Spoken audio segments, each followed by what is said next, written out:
All I knew was that I was a little different. I didn't have Jones Smith or something like that for a name. I had Shaheen, which I knew was different. I knew it was an Arabic name. I knew it was Lebanese name. My mom was a sweet little German, Scotch-Irish lady who never knew what hit her. My dad was very stern, and my mother was very soft.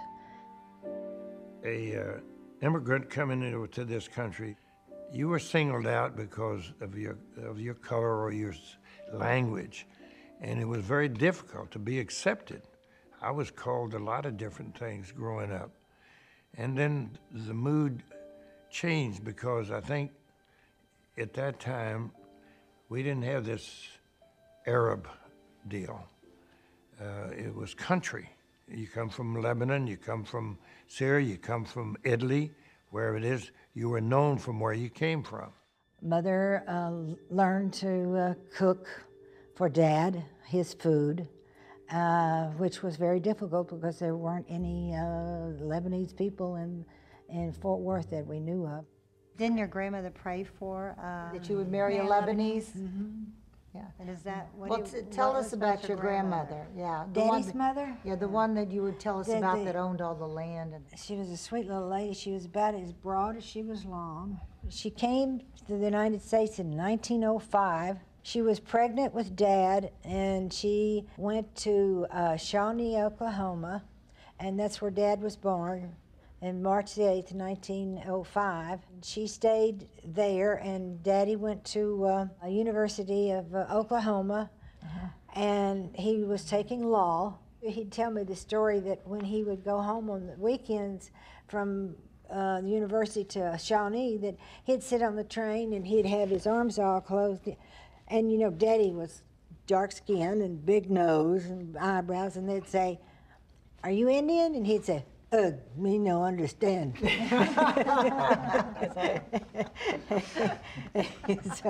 so he used it. Sounds like that. He went 2.5 years to University of Oklahoma. He transferred to TCU. Normally it's a lot more crazy in the kitchen because everybody's fighting over who gets to do what, which is kind of exciting. Tabbouleh's coming along. I think we're actually waiting for more tomatoes. We tend to put more of something called couscous, which is a soaked wheat type of thing that we'll put in, and then we'll put in more lemons, and so we typically do anything from like a tabbouleh in a salad, and we'll have grape leaves. We also have something that's called rice and vermicelli. I think they're gonna put out a hamburger mix today too, because some of the younger ones here may prefer a hamburger instead, because we try and mix up the new and the old tradition. So that's kind of how we roll. When did you learn how to make grape leaves? Oh, I learned after I married. My mother never taught me to do any grape leaves. How long have you been married again, Nana? It'll be 60 years next April. 60 years. All of my life. I cannot believe I'm that. 62, so it's... You're 62. Boy, you were a young I must bride. I was young. Long before I met Ralph, I had a list of a few things that I wanted, the qualifications I wanted in a man. And he had black wavy hair, which was beautiful, and he was tall, and soon found out that he loved to dance, and he had just passed the bar, and so he was going to be an attorney. He had an ambition to make something of himself, and he had just about everything that I had wanted. He was a nice dresser. Did he meet you at the airport? Yes, he met us at the airport. So he saw you come off the plane? Come off the plane. The first time I saw her, she was pointing, "Get me that luggage and that luggage." And I'm saying, "What kind of woman is that who's pointing?" Next thing I know, that's who you're going to meet. Was that your first impression? Was that the first thing you saw? Well, she was telling them this, and this, and she had a hat on, and she was very pretty. I said, "Well, I can overlook all the others." So, and my uncle stopped between here and Dickinson, and he called a friend of his and had him to open up the restaurant. Aww. And so we went in there and had a Coke and he put on a quarter, a nickel in the Nickelodeon. And so we started singing and danced a couple of dances, then went to Galveston. And our first dance together was when the Saints Go Marching In. Was that it? I don't remember. All right. That was our first dance together. Nana. Sharon, give me that rice, please. Rice, We're rice. gonna put rice. Dad, this is for the hamburgers. This is for the. That's this is for- hamburger. No, that's hamburger meat. This is the lean meat is for the kidney. I mean the grape leaves. Who said this was for the grape leaf? Well, we messed up. Okay, here. This is gonna be. Okay, we're just gonna have cinnamon hamburger patties, guys. Yes, matter. Put an Arabic twist to it. It's okay. Why did we not eat creatively? Two grandmothers are right here. Is that the same lady that's here? Yes, right here. This that little the lady same right, lady? that's his daddy's mother right here, and this is her right here. Yeah. Okay, so tell us about this. What is this bar? Is that this bar? That's the bar right there. And everybody called her Sadie.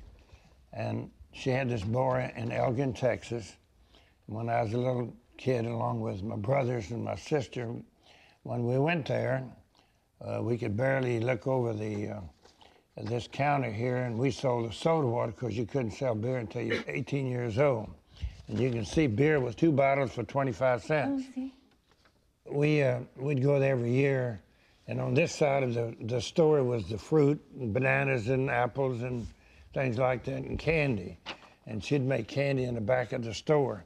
When Daddy came over, he came in, and his passport was from Greater Syria, and he came over. He was born in 1891, and he came here in 1895, so he was 4 years old.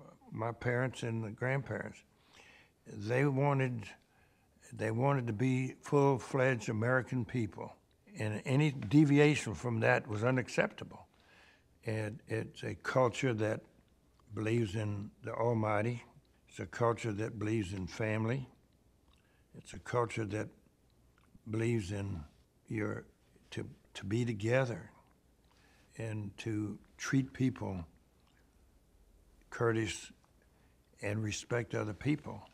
And I'm saying that together with being an American is a combination that's, to me, hard to beat, and that's who I am today. When you start having children, the meaning of life changes. And you, all of a sudden, you have the responsibility of someone else's soul to make sure that that person is taught and also raised in the right way.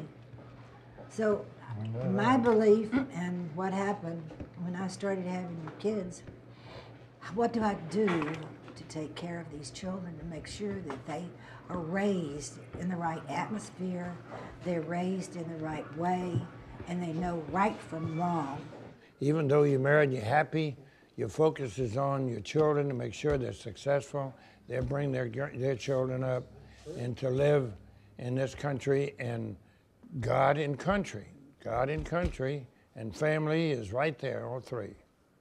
I'm very proud of my husband. I really am. He's a great, noble man, giving.